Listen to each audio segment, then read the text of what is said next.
अब मैं तुम्हारे लायक नहीं हूँ, पैसा नहीं है, अपाहिज हो गया हूँ, तो एक डीएम मुझसे शादी क्यों करेगी? मैं तुमसे शादी करना चाहती हूँ।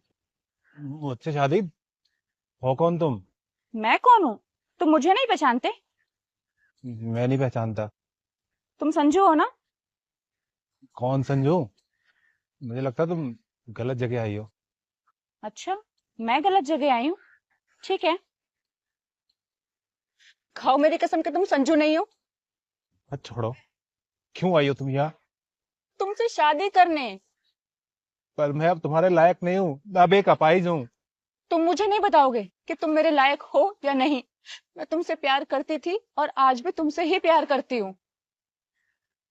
पर अब हम दोनों में जमीन आसमान का फर्क है सौरा। और इस जमीन आसमान के फर्क नहीं, हमें पहले भी मिलने नहीं दिया था। अंकल जी नमस्ते, आइए बैठिए।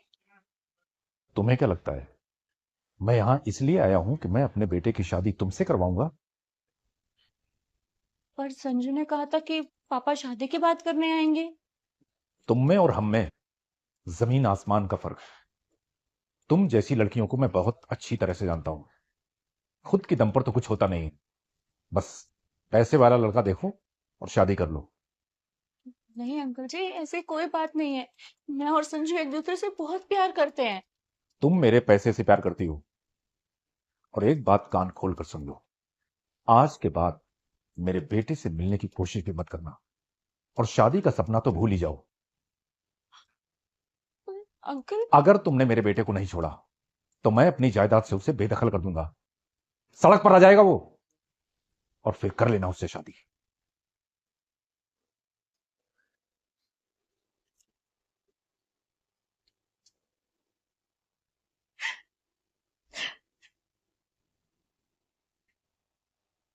मैंने उसी दिन ठान लिया था कि मैं अपने दम पर कुछ करूंगी, कुछ बनूंगी और फिर तुमसे शादी करने के लिए आऊंगी।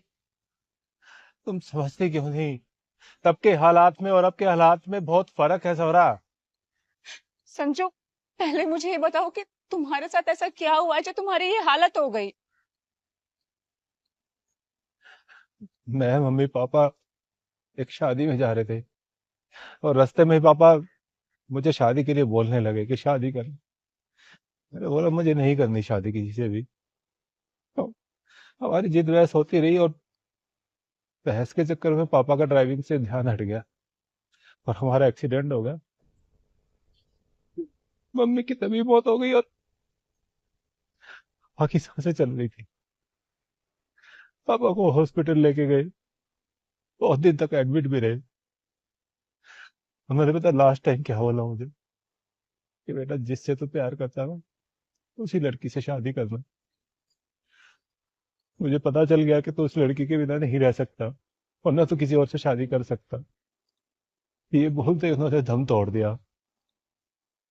सारा पैसा हॉस्पिटल में लग गया। मुझे बिजनेस के बारे में कुछ पता नहीं था। सब कुछ बर्बाद हो गया। संजू, तुम्हारे साथ इतना सब कुछ हो गया और तुमने मुझे एक बार कांटेक्ट करने की कोशिश भी नहीं की, कॉल तक नहीं किया। मैंने की थी तुम्हें कॉल, कि तुम्हारा नंबर नहीं मिला। हाँ, वो नंबर मैंने बंद कर दिया था। मैंने तुम्हारी एक फ्रेंड को कॉल की थी।